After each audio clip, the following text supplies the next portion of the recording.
Let's enter the world of LMFAO. So, yeah, this album is a streak of lightning, but at the same time, it's not focused. So obviously, they had quite a bit of um, magic to make this happen, but the effectiveness of it was kind of deterred. And I think the reason why was just because they pretty much could have turned the world into alcoholics. I'm not gonna lie. They went on hiatus, and for a time, about 4 years ago, they were really on top of their game, and it just was like, they got two number ones, and it just could have been endless. But so we're going to talk about the weaknesses and everything else, the strengths, the reason why you should definitely check out this album. LMFAO is a pair of semi kind of quasi rappers that make music for essentially the club. You think, well, I just want people in the club, I just want to dance, I just want to, mingle. This is your stuff. This is definitely your stuff. It's a little bit dated now, but I still think it can probably emerge again. So, needless to say, there's people similar to this group, and if you're looking for more from them, don't think it's dead.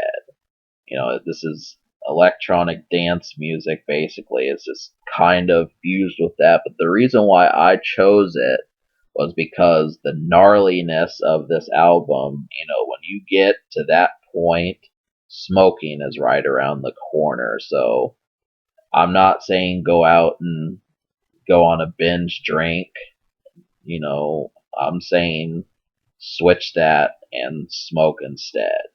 And so when you do that, obviously you do it legally, but when you do that, you get like the same gnarliness that you would have had here, and it's even better.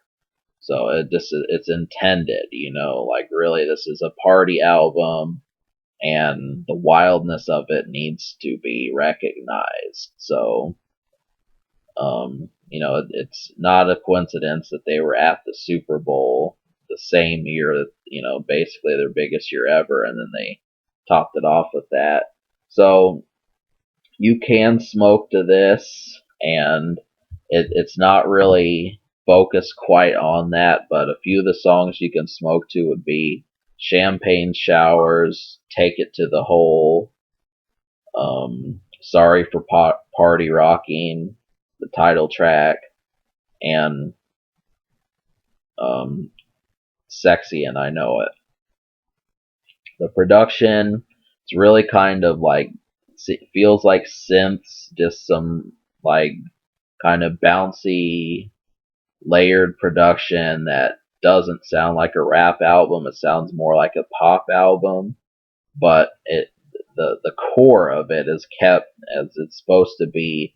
It's a little bit more based on recreation than a standard rock album.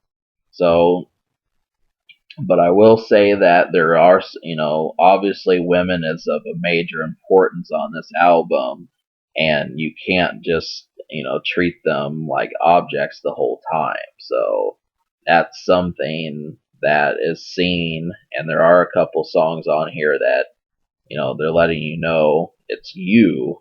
It's you that's the reason why I'm, working. But, so the unheard songs, there's 9 songs on this album, just to let you know. It's short, but I liked at least 4 songs, and then I'm just gonna give them this one too. So the 4 songs I liked were Sorry for Party Rocking, Sexy and I Know It, Champagne Showers, and Take It to the Hole. All of these sound like you're in the middle of what you're doing. Party's not just starting. You're not past the climax. You are right in the midst of it, and it feels as if this is the type of songs we need, because that's where That's the core of what you want when you want to have a good time. It's not 20 minutes after getting there, the party's over. That's, lame, and it's, kind of weak to think that that would be the extent of it. Now, unfortunately, I don't know what happened, but it just felt like this album was kind of monitored just because, like, just going out and saying you should be in the club every single day. Obviously, people are going to want to do this, but, the later half of the album kind of tones it down and it just becomes about, being, finding possibly the love of your life and, just scoring. That's about all it's about. But before that, this is like sheer dance, party, do all this sort of stuff. And I noticed that, and I think not everyone's going to, but it's just something to pay attention to. You'll notice that it just starts to get borderline kind of um, mediocre just because the emphasis is taken off of having the best time. So, if you're just looking for someone and you're just trying to relax, this will probably work for you. There's some good hooks on here as well, but when you look for smoking songs and just that sheer, burning sensation that this album gave when it did, you may not get that. So, but the fifth song, the almost song that I'm gonna say I do like is Party Rock Anthem. And the reason why I like it is this was the song that you probably got introduced to them by, and seen for what it is. There's not a ton of radio songs that deal with this sort of element and hit number one and get away with it. So for that purpose, I will say that it's a hit song. It seems watered down, but it is still good for what it is.